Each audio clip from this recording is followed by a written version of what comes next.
Hey YouTube, it's Papaw Jason with Life with Paul. Paul's down here laying at my feet. He's a kind of a pouty boy today because he wants to go outside and, he wants to go play. He knows that word. But it's kind of rainy today. In fact, you may hear rumbles of thunder in the background. That's why we're inside today. But I had a comment said, I asked what topics would you like to cover? What videos would you like to see? Well, the comment said, we'd like to know how you trained Paul. Well, that's a two-part answer. So today we're going to cover how I trained my dog. Now, I knew before I even got Paul what I was looking for. I investigated everything I could, and I read every piece of information I could find on a Cane Corso. And the reason was I wanted that breed for their intelligence, because it was already planned before I ever even got Paul, before this ever even started, to turn him into a service dog. That being said, this video will work for any dog, any breed, any type. Doesn't matter if it's a big dog, little dog. The theory and the basics are really all the same. To start off with, if you want to be a teacher, you don't just walk into a school, pick a classroom, grab a textbook, and start teaching. It doesn't work that way. Why does it not work that way? Because first, to teach others, you have to educate and teach yourself. That is what you have to keep in mind the whole time you are trying to train or raise a dog. Which mine's over there licking himself now. Paul. That's disgusting. Anyway, I read and researched and looked at everything I could find on, first it was how to raise a puppy. I already researched the breed. I already researched what I needed to bring one home. The stuff I would need, dog bowls, brushes, beds, toys, chew stuff. I already investigated and had all that. It was prepared and ready to go before I even went to the breeder and picked Paul. Paul picked me. With all this in mind, when I went to the breeder, I was looking for one thing. I was looking for temperament. The reason I was looking for temperament is because I didn't want him to be too aggressive and have too much of a prey drive, because then it would be almost impossible to train him to be a service dog and to have him in very public situations and for him to control himself. But I didn't want him too docile either. All that makes sense. That's another video, but now that I've chased that rabbit hole, I looked online and on YouTube how to train a dog.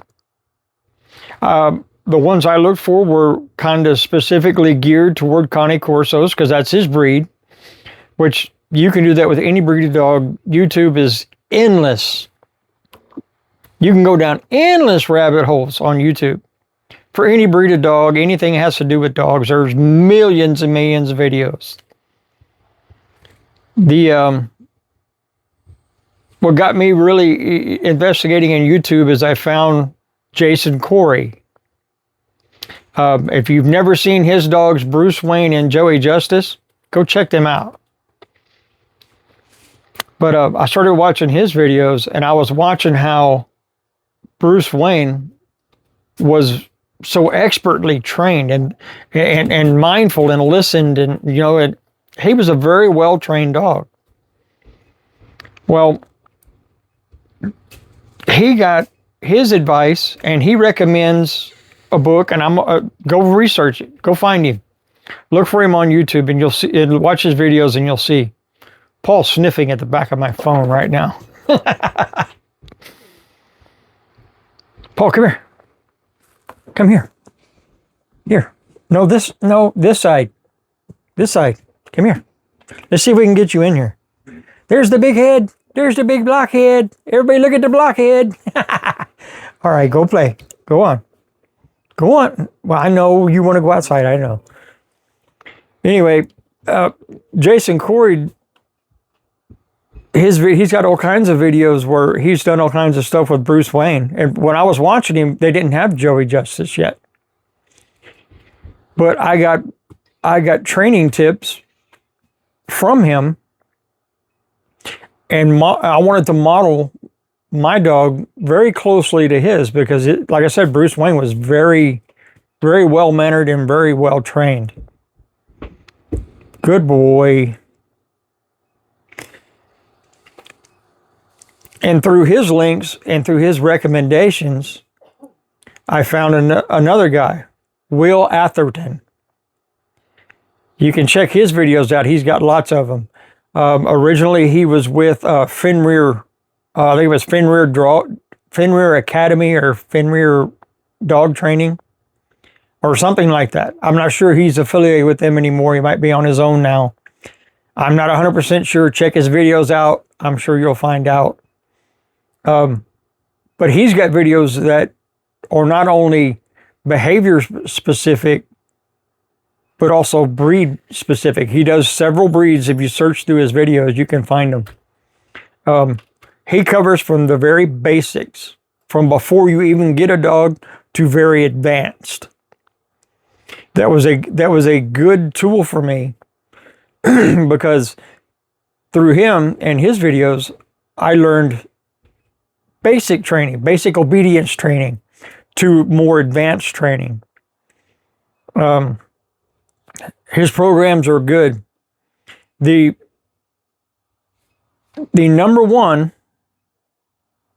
for basics for just dog behavior for any dog that I recommend is American Standard Dog Training. This guy, he can be hard to take for some. He can come off kind of abrasive sometimes. But man, he is excellent with dogs, and he's got a record that stands behind him that he knows what he's doing. He's got programs you can get in, and one that I would recommend is he has a program that doesn't really train your dog, because he has board and train. He'll do that. But he has a program that trains you. Because what needs to be trained utmost and what is the utmost important and the first thing that needs to be trained is you. A dog follows a pattern of behaviors. He learns he or she, they learn to what is expected of them and what behavior is allowable in this situation and what is not. Where they learn that from is you. But you have to be consistent. You cannot let it slide one day because we can rationalize it and say, okay, I don't feel like dealing with that today. I'll just let them do it. But the next day you don't want them to do it. We can rationalize that. We can think through that process. A dog cannot. So you have to be consistent.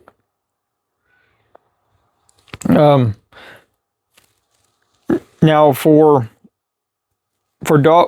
Paul's scent training, he is trained to alert on low blood sugar. The way he knows my sugar is low is he smells it. I went through him with scent training. I'm not going to go through that in detail in this video. It'd be a way, way long video. And besides, that's not the technical thing that everyone that's going to watch this video is going to be looking for. The place I learned that, I have to get my notes because I don't remember off the top of my head, was Service Dog Academy. I found them on YouTube. They also have a website. They specialize in all kinds of service dog work, but they do a lot of videos on like medical alert dogs. It's more than just diabetic alert. They do for seizures. They do for all kinds of things. You can search through their site, and that will teach you, through their program, it'll teach you everything you need to know to train a service dog. Like I said, I went through those others for the basic dog obedience and stuff like that, but for the service work, I went through the Service Dog Academy. They have a very good program. They have a lot of YouTube videos on it. Like I said, I found out everything I needed to know to train him for free, and I trained him myself. I want to put this disclaimer in here, and I probably should have put it at the beginning. I am not a vet. I am not a certified dog trainer. I am not a certified dog behaviorist. I am nothing like that. I am an ordinary, everyday person just like you that wanted to train my dog. The reason I wanted to do it this way is because getting a service dog, you get just the dogs they have, which they're not going to have the breed of dog I wanted. But them dogs at that time they started at $20,000 and went up. I don't have $20,000. Do you? I'll take a loan. But I didn't have that kind of money. Knew I wanted a service dog, but I just researched and found out what it was going to take to get one and do it myself. I don't know about your state. I don't know about your country, because you could be watching this from anywhere. But in the state I'm in, it is a service dog, and training has the same benefits and responsibilities as a trained service dog. So they can go in public areas, they can, like restaurants, grocery stores, Walmart. Don't take your pet to Walmart.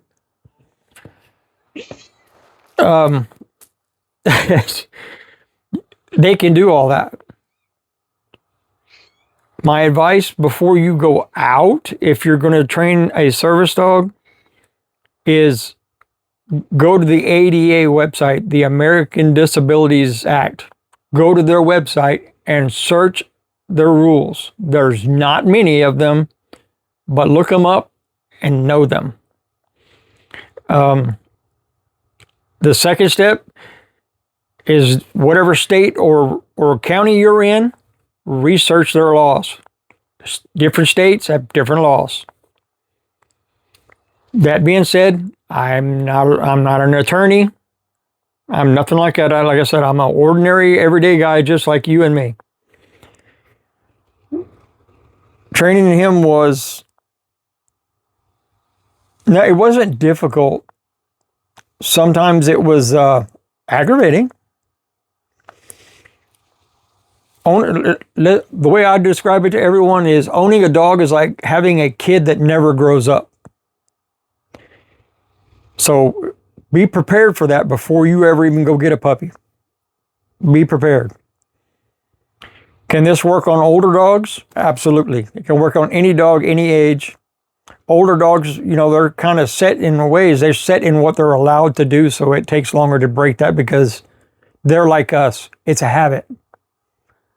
How many times have you had a habit, and then how hard was it for you to break that habit? Dogs are the same way. I say a lot. Sorry. I just wanted to touch on this video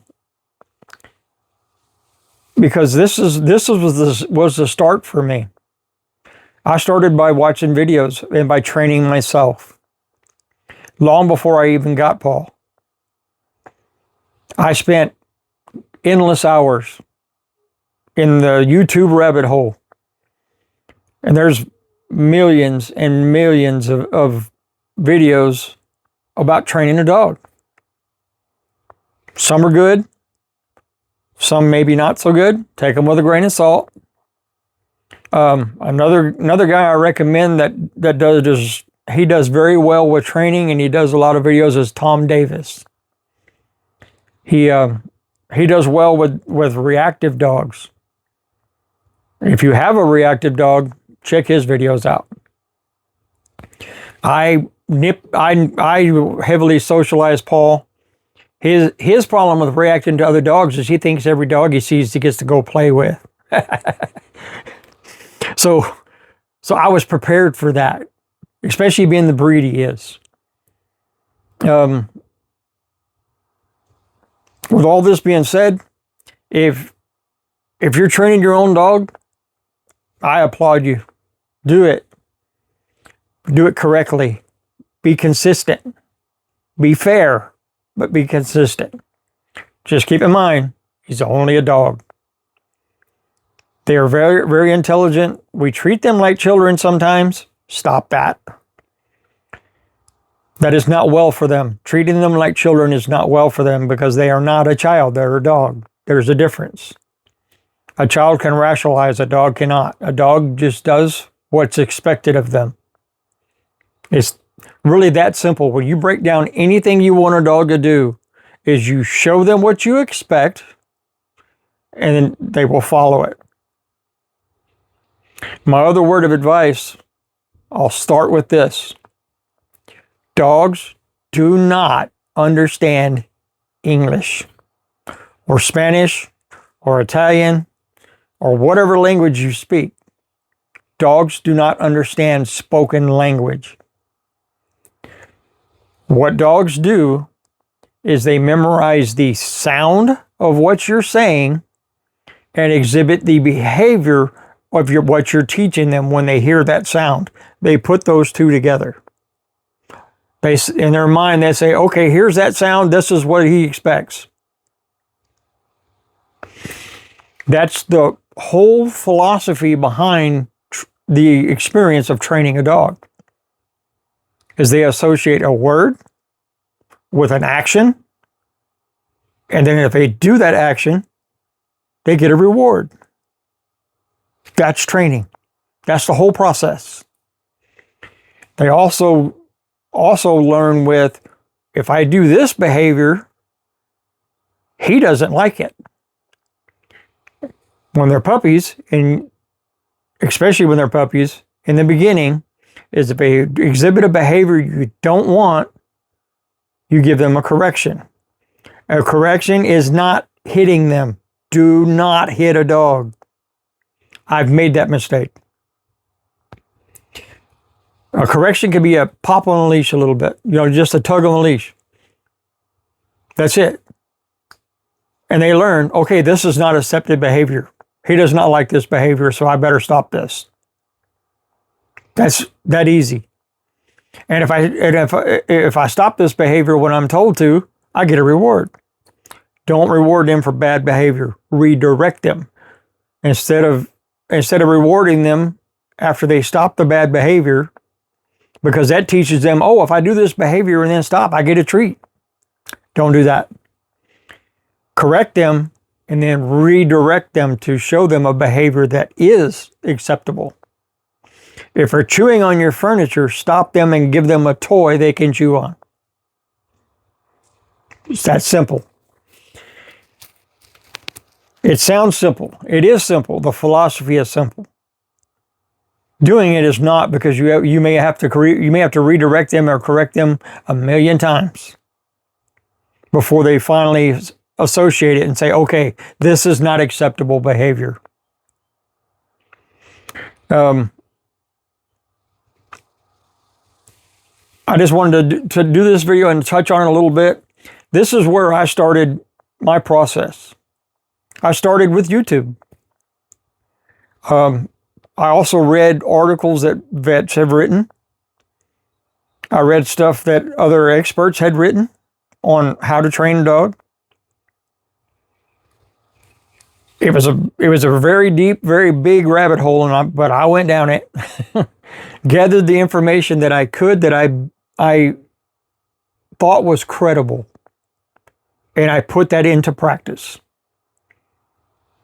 The hardest part of training a dog is training yourself, because you have to train yourself to be consistent. If you don't want your dog on the furniture, you can't let them on one day and then expect them to stay off the other days. You have to be consistent. I hope this helps you.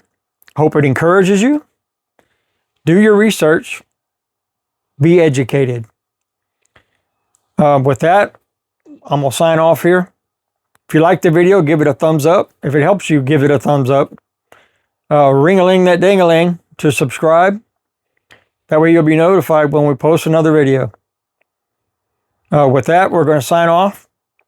Watch for the life lessons. Learn from the lessons. And be the best version of you the world has ever seen.